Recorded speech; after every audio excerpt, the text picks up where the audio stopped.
Well, ladies and gentlemen, sorry about the hand. You may notice my project motor is not in our 1979 PE175 frame. Wow, my shop is getting full. I was doing some research and I realized I still had in parts and pieces every which way a 1978 TS185 frame, complete rolling frame. Here's our fenders there. Piece of shit old gas tank isn't worth fixing. I'll need to get a new one. I just keep it because it's got the nice stickers. Same with that TC185 tank inside case. The side case is good, but the tank has actually got a giant hole cut in the other side. So I use it to mount it to the wall. Looks nice. Anyways, back to this. So, and pardon my shitty welding, I pulled this frame inside just to take a look at it, see how the motor went in, see how it sat. Actually not bad. Motor mounts are a little wide in the rear. Sorry about that. Which is the opposite of the PE frame. I don't know if you can see that gap. Probably not because I wasn't actually showing it.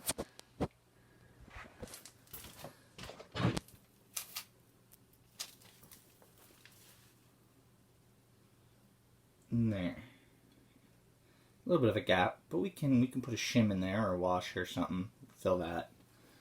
Doesn't mount on the bottom. Our mounting on the bottom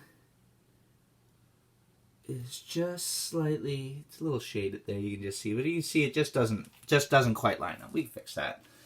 Now I choose to use this frame instead because again, you probably can't see it. We're missing a motor mount and we're welded, I think 3 times on this frame. Sorry about that, showing you my tab and die set.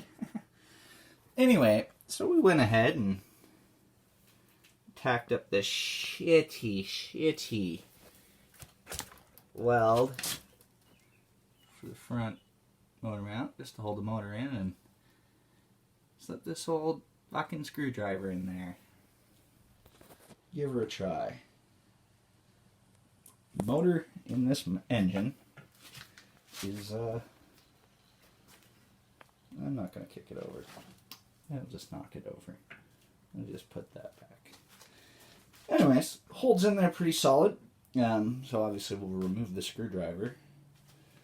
And we'll, pardon my pretty feet, manufacture a mount for this side.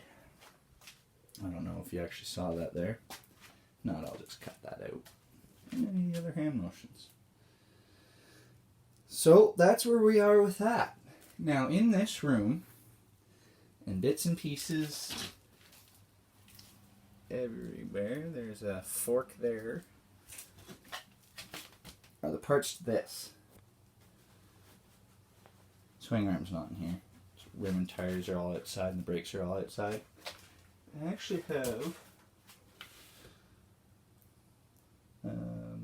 most of the electrical components for this whole bike. The only thing that was actually missing from this bike when I got it was the wiring harness, the airbox, a seat, and the inner mudguard battery box and whatnot. It even has a complete motor. Actually, the motor is right here. The bottom end, what you see in that box, is all that's good. The rest of it was... this motor's not savable. It needs a case. The only thing I keep it for is it's got a good crank. Has a good magneto. The transmission and all that's good. But the case was welded once before. Well, actually, just not well enough. But certainly better than my poopy weld there. Yes, don't worry. I'm going to make that motor mount look pretty and get rid of that secondary hole.